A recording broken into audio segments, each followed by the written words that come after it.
Today I want to talk about why the Suicide Squad has the best villain in the DCEU. The best superhero movies always have the most amazing villains. I'd argue that the villain is just as important, if not more important, than the hero. Now, no one watches Dark Knight because they love Christian Bale's Batman. They watch it because they love Heath Ledger's Joker. In a movie where almost everyone is a villain, who comes out on top? You got murderers, hitmen, killer sharks, mama's boy, bank robbers, dictators, hell, even an alien that can mind control people. But no one beats the Queen Bee herself, Amanda Waller. How is she a villain, you ask? Well, I'm gonna tell you. By the way, spoilers. The movie starts with the Suicide Squad going on a mission to Corto Maltese, which is an island off of South America. Their purpose is to destroy the laboratory called Jotunheim. Their squad is comprised of two teams, one led by Rick Flag and the second Bloodsport. Although both teams arrive to the island at the same time, Rick Flag's team is ambushed by the Corto Maltese military, whereas Bloodsport's team makes it safely to the island. Do you think this is a coincidence? I don't think so. Amanda Waller planned for everyone on Rick Flag's team to die. So in the beginning of the Suicide Squad, both teams are gathered, but Rick Flag's team seems to be put together on a whim. In fact, most don't even meet until they arrive at the helicopter. Harley Quinn literally shows up at the last minute, whereas in contrast, Bloodsport's team is introduced to each other and debriefed on the mission much beforehand. We also learn about each other's abilities.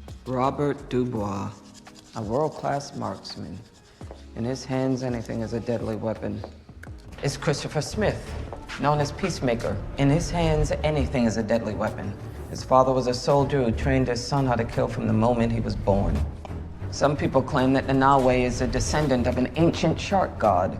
Whatever the case, he's strong and deadly. Does it talk? Next we have Cleo Cazo, Ratcatcher 2. Lane we have Abner Krill, What's that around his neck? a power dampener. They call him the Polka Dot Man. Polka dot man. What does he do? Throw polka dots at people? More evidence of this is that there's a character called Blackguard. He supposedly betrays the team by contacting the Corto Maltese military and letting them know that the team has arrived. But how does he know that he's speaking to the Maltese government? The answer is he doesn't know. When the team shows up to the island, he's immediately shot in the head. I believe that he was in contact with Amanda. The reason I believe he was in contact with Amanda is because to get Bloodsport to join the team, Amanda Waller threatened Bloodsport's daughter by saying this. Juvie. Being 16 in the state of Louisiana means that under the right circumstances, she could be tried as an adult. And if convicted, could be sent right here to Old Bell Reef. Yeah, well, you never know what might happen to a frail young thing like that. Shames me to say that we have the highest mortality rate in the entire U.S. prison system.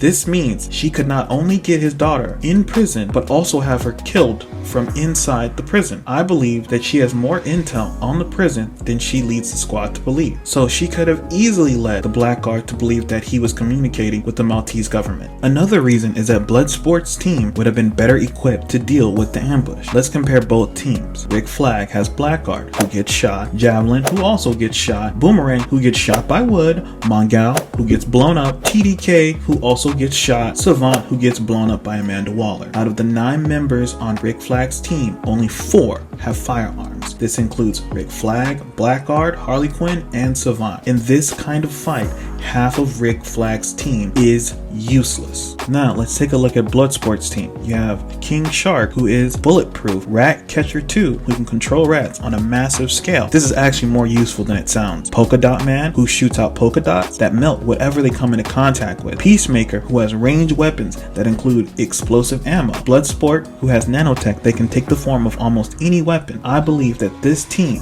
could have handled that threat. Now the question is, why would Amanda Waller set up Rick Flag's team? For this answer, we're gonna have to go to the end of the movie. So at the end of the movie, Rick Flag discovers that the reason they were sent to the island is to destroy Jotunheim to cover up America's involvement in the experiments that were happening on the island. Rick Flag decides that he wants to expose the United States' involvement in this, but he is then intercepted by Peacemaker. They have a fight, Rick Flag is killed. So I believe that Amanda Waller suspected that Rick Flag may not have agreed to the original mission, so she set up his team to get killed so that she could have Bloodsport's team run the real mission. But that's not the only reason she wanted him dead. In 2016's Suicide Squad, Rick Flag witnessed Amanda Waller kill her entire team to cover up the fact that she let Enchantress escape. Guess who else knows about this? Harley Quinn and Boomerang, two of the members on Rick Flag's team. Even at the end of the Suicide Squad, when Starro, a giant alien with mind control abilities, escapes because the Suicide Squad freed him after they destroyed Jotunheim, Amanda Waller orders